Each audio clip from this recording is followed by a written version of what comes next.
For Vaughan Woodbridge. Thank you and good morning, Mr. Speaker. Bonjour, Monsieur le Président.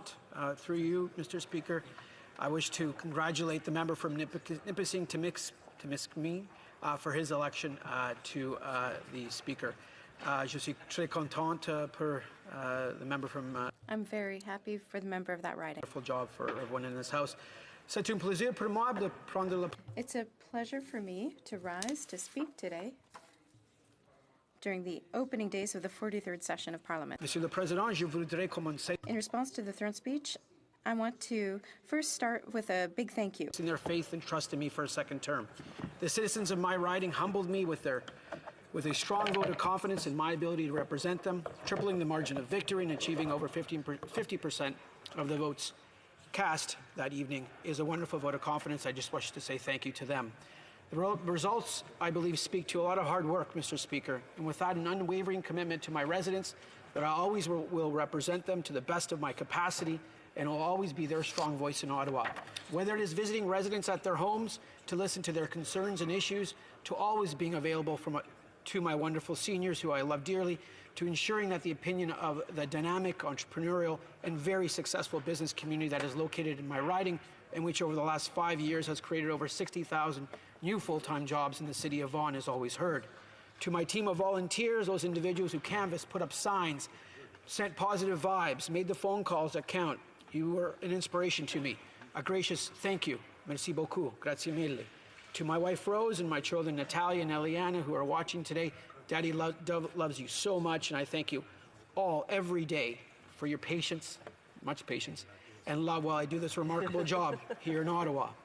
Mr. Speaker, Monsieur le Président, the speech from the throne, in my view, is analogous to a blueprint for a more prosperous and inclusive Canada for all Canadians, a blueprint to move the country forward and ensure that we are facing not only the challenges today, Mr. Speaker, but as important, preparing for the ones that come tomorrow to this beautiful country we call home.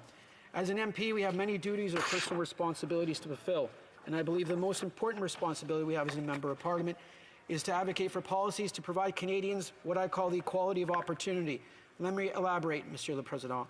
It is the utmost responsibility for every single MP to ensure that every Canadian, every citizen, has the opportunity to fulfill their capacity as individuals.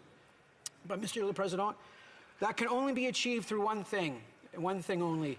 We ourselves need to demonstrate leadership. But leadership, for me, only comes from when we serve, and that every single member of Parliament is a servant. As noted by Martin Luther King Jr., life's most urgent question is, what are you doing of others? And from the writer and businessman Max Dupree, the first responsibility of a leader is to define reality. The last is to say thank you. And in between, the leader is a servant. So, Mr. Speaker, it is time for all 338 MPs in this wonderful House in the 43rd session of Parliament to be servants, to listen, to act with humility, and ensure that we build a stronger, more inclusive country for all Canadians, from coast to coast to coast. One that leaves a healthier environment as well as a prosperous and optimistic future for my children and all the children across this wonderful country. Mr. Speaker, the throne speech laid out a number of themes that our government will focus on, together, working with all parties, including fighting climate change, reconciliation, making life more affordable while we continue to strengthen the middle class, and much important work. I would like to focus my remaining time on the last theme, about the middle class and strengthening our economy. Monsieur le Président, capitalism in the 20th and 21st century has created enormous wealth across this world, lifted billions of people out of poverty across this globe, and allowed innovation from an exponential increase in agricultural yields to advances in technology and medicine and social innovation to occur. The world is more connected than we ever know it, and who knows what will happen in the years to come, but it's a very exciting future. We as a government will continue to ensure that our policies, the policies that we believe in based on the values that we fundamentally believe in and care about in this country, are in place that aim to grow the Canadian economy and create good jobs and optimistic future for Canadians. Continuing from our first mandate, we will encourage competition, encourage risk-taking, and investment by entrepreneurs, give Canadians the skills to respond and adapt in an ever-changing global marketplace, provide for tax fairness, and put more money in the pockets of Canadian families with, yes, that goal that we as a government continue to strengthen the middle class, create a more optimistic future, and remain the envy of the world. We saw the results over the first 4 years with over 1 million jobs created, primarily full-time and what I like to see private sector, and over 800,000 Canadians lifted out of poverty, including over 200,000 or 300,000 children. Those are real stories across the Canada. Pick a province, pick a city. There are Canadians that benefited directly from the policies that we put in place in our first session. As in 2015, our government will again provide tax relief for millions of Canadians. We did it once, we're going to do it again. Promise made will be a promise kept. With a tax cut aimed at those Canadians that need it the most.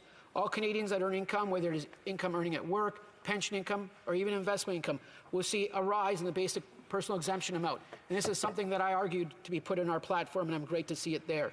The amount that we earn before paying federal taxes will be increased quicker than it would happen naturally, from $12,000 to $15,000 while remaining to be indexed. For every taxpayer in Canada who earns approximately $15,000, that will be $300 more in your pocket to spend on the things that you deem to be important, whether it's saving for your kids' future, whether it's paying for everyday necessities. It's your money, and we're going to give it back to you. This tax cut will provide over $5 billion annually in tax relief to Canadians. Mr. Speaker, I'm proud to be part of a government that is focused on lowering taxes for middle-class Canadians. I'm proud to be a part of a government that will provide tax relief to Canadians from coast to coast to coast. In the first time, 9 million Canadians benefited from our tax reduction of approximately $20 billion over 5 years of the introduction. And again, over the next 2 to 3 years, you'll see $15 to $20 billion of tax relief dedicated to those families that need it the most. Not the wealthiest 1%, not those earning over $200,000 or $300,000, but for the average middle-class family in Canada, say $70,000 or so, $75,000, you'll see over $600 more in your pockets, which to me is great news. Mr. Speaker, I'm blessed to represent a riding that is defined by dynamic entrepreneurial spirit and a can-do attitude, an attitude that I see every day in the nearly 12,000 small businesses that are located in the city of Vaughan, and approximately 4,000 are located in my riding. A spirit that says, what can I do for this country, rather the opposite. A spirit that says, I want to hire and grow our economy. A spirit that says, let's get to work and make things happen. These business owners and entrepreneurs have my utmost respect, and their success is not due to luck, but only due to hard work and perseverance. So some of the most successful entrepreneurs and private enterprises in this country reside in my riding, and with it I know firsthand that we must focus on policies that encourage investment, but also provide what I call for inclusive growth. That when growth occurs, that all Canadians are benefiting. And that's been the focus of our government from the beginning. A focus on returning money back to Canadians through a middle-class tax cut. A focus on the Canada Child Benefit, where 8 or 9 out of 10 families in Canada were made better off. In my riding, every month, $5 million comes tax-free. Thank you, Mr. Speaker. Arrives tax-free to the families in my riding, helping almost 18,000 children, over 10,000 families. Mr. Speaker, that is real change. That is the change that Canadians elected us in our first mandate, and in this session, I'm glad to see in our platform further adjustments to the Canada Child Benefit that will help families in my riding, but also more importantly, help families from coast to coast to coast. We will continue lifting children out of poverty, Mr. Speaker. We will continue creating those good full-time jobs in the private sector that we saw in our first 4 years. And in fact, for the first 12 months starting November 2018 till today, almost 300,000 new full-time jobs have been generated in Canada or created in Canada.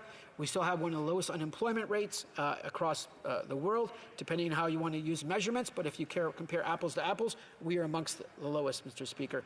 Mr. Speaker, as someone who spent over 2 decades working in the global financial markets and who grew up in a small town, working at a pulp mill and a grain elevator and working at McDonald's when I first started one of my first jobs, I know the value of hard work. And hard work is what defines this country. It's what defines the constituents in my riding. That is why, as a government, we will continue to listen to the hardworking Canadians from coast to coast to coast. We'll continue to be putting in place policies that grow our economy.